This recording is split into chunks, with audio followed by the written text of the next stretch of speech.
Good morning mga ka-Benso TV. Papunta ako ngayon ng GMA Cavite para kunin yung susi. Kasi pupunta ako ngayon ng Amadeo. So mag-work muna tayo after nung long ride natin.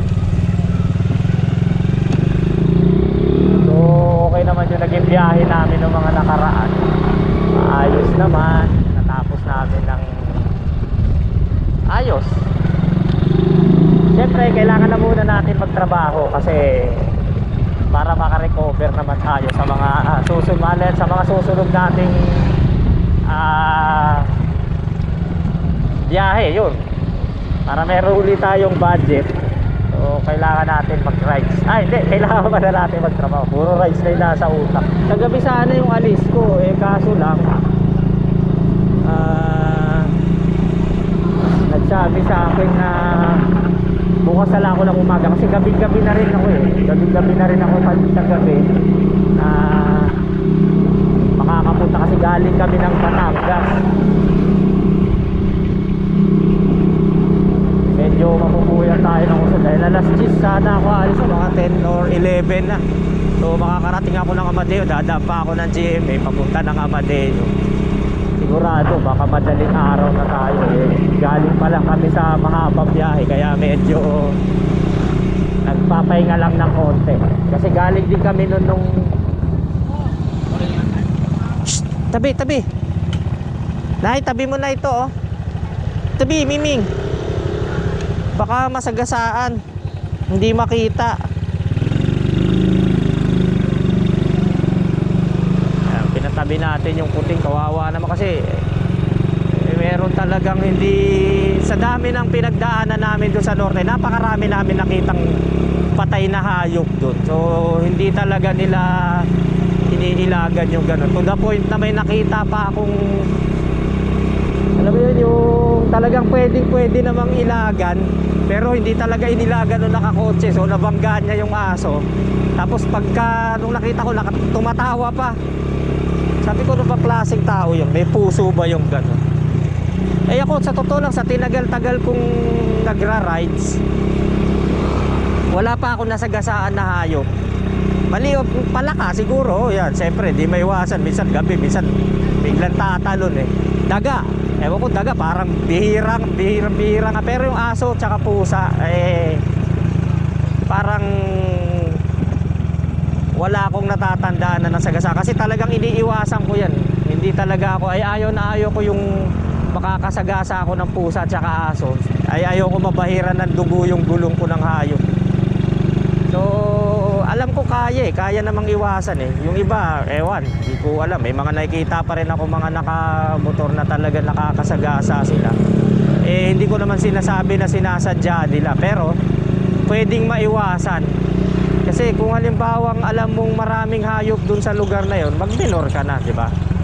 Ganun lang naman yung kasimple. Kasi ako pagka yung alam kong makipot ang kalsada, tapos may malayo kasi ang tingin ko nilalayo ko yung tingin ko. Although may mga hayop na biglang tumatawid, pero sa awa naman ng Diyos, hindi ko pa, may mga nangyayari din sa akin yun, pero talaga nakakapreno talaga ako, naiiwasan ko talaga sila.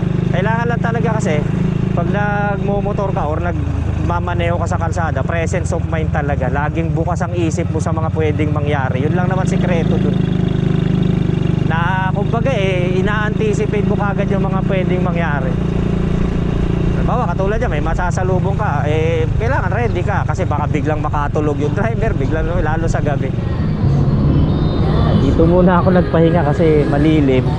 Naantay ko yung stoplight, 70 plus pa nung inabutan ko, so wala naman tayong rush Kaya ang ginagawa ko, kapag yung nakakita ako ng stoplight na matagal, naghahanap muna ako ng malilim na lugar. Tapos papatay ko muna makina yun. So, antayin ko pa, siguro mga ilang seconds din yun. Kanina nung pagdating ko nasa 100 plus pa. I-relax muna tayo. Let's go. Sakto-sakto lang tayo. Merge.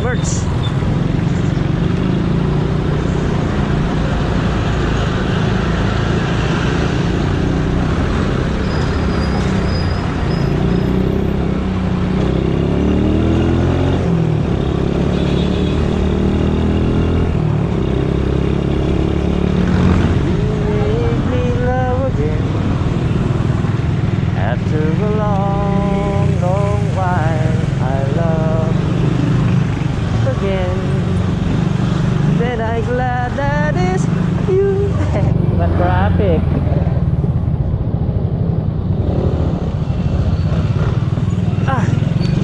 Ang tindi ng traffic na pinagdaanan natin dun.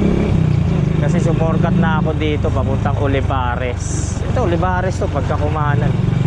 Eh kaso lang matraffic pa rin dun, nagsikipan tayo. Sa checkpoint na kasi tayo dadaan ng GMA. Kasi parang mas malapit kaysa maghalang ako. Medyo late na rin ang oras natin. Marami-rami rin kasi ako pinagdaanan na traffic. South Woods pa lang tayo. Chill-chill lang kasi tayo. Chill-chill right. Although talagang late na tayo sa ano. Ika nga late na talaga tayo sa trabaho. Pero syempre, sa trabaho naman namin pwede bumawi sa oras. Ika nga kahit sabihin mong malate tayo ng konti sa umaga, pwede naman natin bawiin pa unti-unti yan sa pagbubukas ng maaga sa susunod na araw. Tapos pagsasara ng gabi, kasi gabi naman talaga ako nagsasara dun. So mamaya pag nandun na ako sa shop, samahan nyo ako ron. May mga gagawin tayo, mga kung ano-anong bagay doon. Kasi matagal-tagal din ako hindi pumasok, kaya na-miss ko rin talagang pumunta doon. Ano tayo ng konti, chill-chill tayo ron. Meron tayong mga gagawing mga kung ano-ano lang doon. Na-miss ko rin kasing magkape doon sa may harapan doon, yung parang pinaka ano ba tawag doon? Parking area nung pwesto. Dati madalas ako magkape ron naglalagay lang ako ng upuan, tapos uupo ako, tatambay ako doon. Yun ang mga namimiss kong mga bagay doon Tsaka yung katahimikan, kasi may time na talagang tahimik talaga doon pagdating ng gabi. Although maraming dumadaan na sasakyan doon kasi highway yun medyo may maingay, may hindi. Tapos yung tapat nun may dali, yun doon ako bumibili ng mga kung ano-anong pagkain, tinapay. Ganda parang pang-golf, pero ang ganda ng tsura para siyang 4x4 na sasakyan. Mainit na. Uy,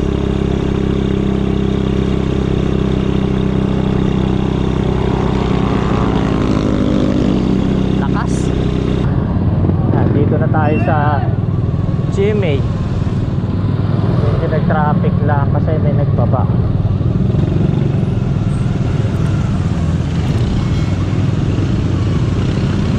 Uy, bakit?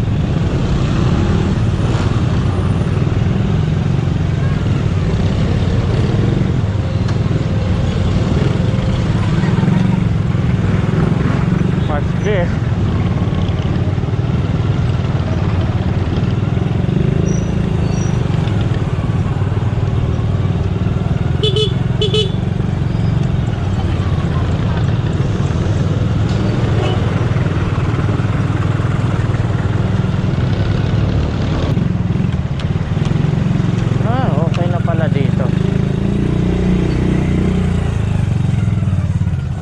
Nakuha ko na yung susi ng shop. Pinuntahan pa namin dun sa may iglesia. Yun ay papunta ng Dasma. Medyo tinanghali na talaga ako, kaya hindi na uli ako bumalik dun sa pinagkuhanan ng susi. Nagsama na lang ako ng bata para tuloy-tuloy na yung biyahe natin. Ayoko rin abutin ng sobrang init ngayon dahil manipis yung suot kong jacket.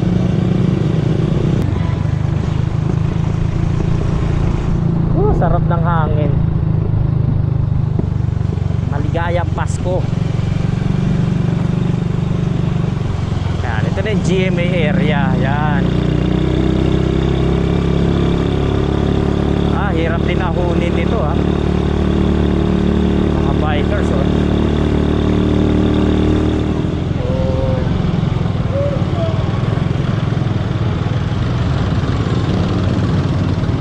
Kanan tayo.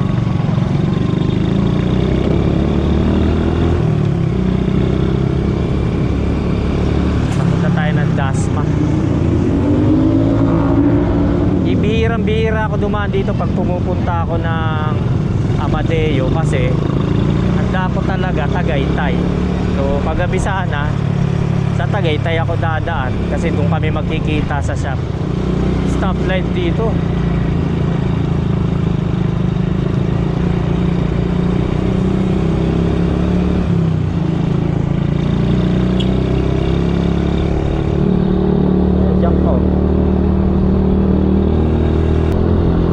Yung hood ng kotse mamaya sasabihan natin pag inabutan natin, baka kasi pumalo pataas ng gano'n. Kawawa naman, di alam ng driver. Kaso malabong abutan natin yan, sobrang bilis. Nakita ko kasi yung hood ng pulang kotse na yun gumagalaw. Baka mamaya kumalas yung lock, lumipad dun sa delikado. Kaso lang sobrang bilis eh, hindi natin maabutan.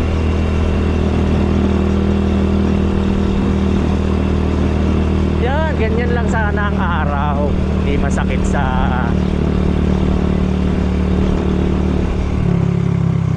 hindi siya masakit sa Tagaytay. Ayun, Tagaytay tayo. Kas yung hood mo. Sasa.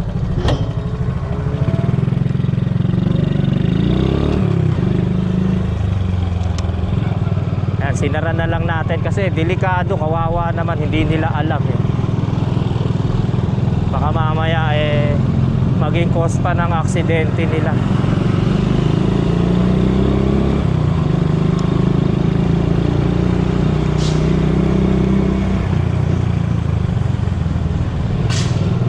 So yung mga ganung mga bagay na makikita natin na alam naman natin na makabubuti sa kapwa natin, pwede naman natin pagmalasakitan yung kapwa natin. So yung mga ganun kaliit kasi na mga problema, pwedeng maging malaking aksidente yon. Siyempre hindi naman natin gusto sa kapwa natin mangyari yung ganun.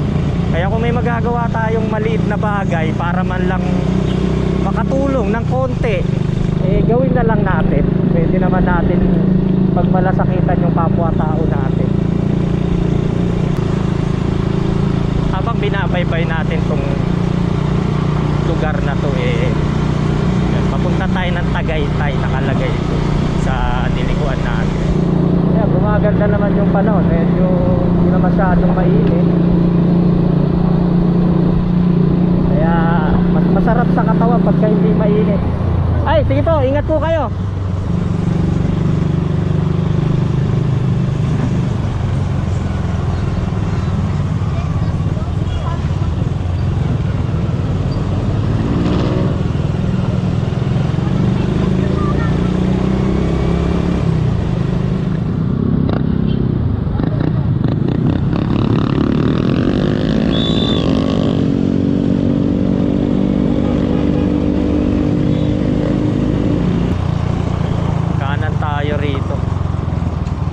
Parang ito yung diversion.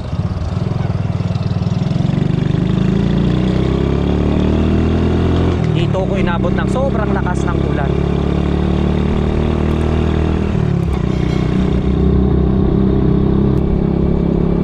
May mga plano kami next na ride namin, para mas gusto namin puntahan yung mga hindi mga tourist spot na mga lugar, yung bang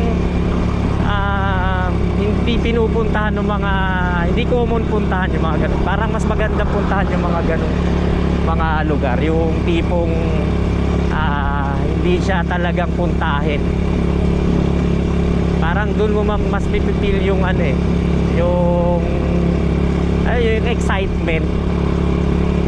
Kasi kung halimbawa pupunta ka doon sa mga lugar na talagang common na pinupuntahan, parang less na yung excitement eh. So mag-iisip kami ng mga lugar, maghahanap kami ng mga lugar na talagang hindi common puntahan pero maganda. Yan ang gusto naming marating eh, yung mga ganong klase ng lugar. Tapos doon ka mag-i-stay mga ilang araw, ilang linggo. Yun ang ano eh, magandang gawin pagka gusto mo mag-breakthrough. Alam mo yan, yung parang gusto nyong maiba naman, kapaghanap ng ibang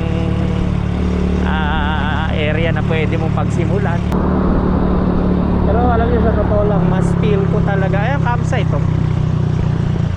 Pero mas feel ko talagang pumunta dun sa parting ano eh, parting Bicol, parting Visayas, parting Mindanao.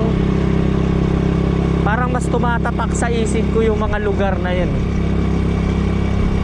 Parang mas napipil ko yung excitement pag doon ako papunta sa lugar na yun.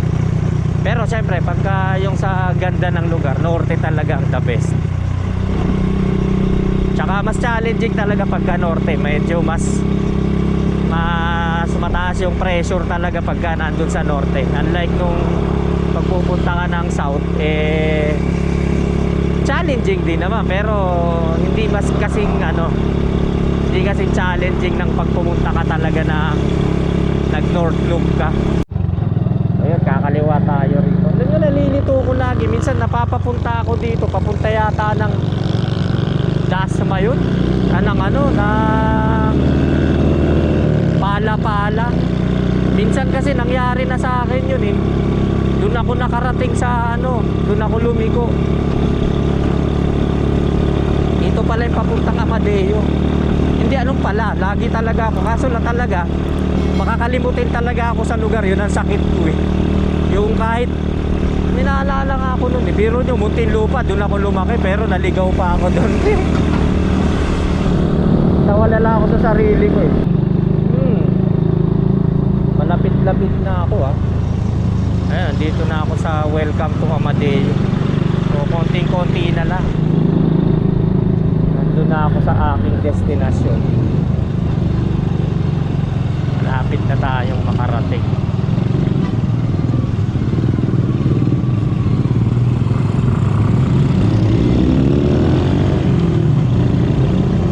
Ito yung Petron.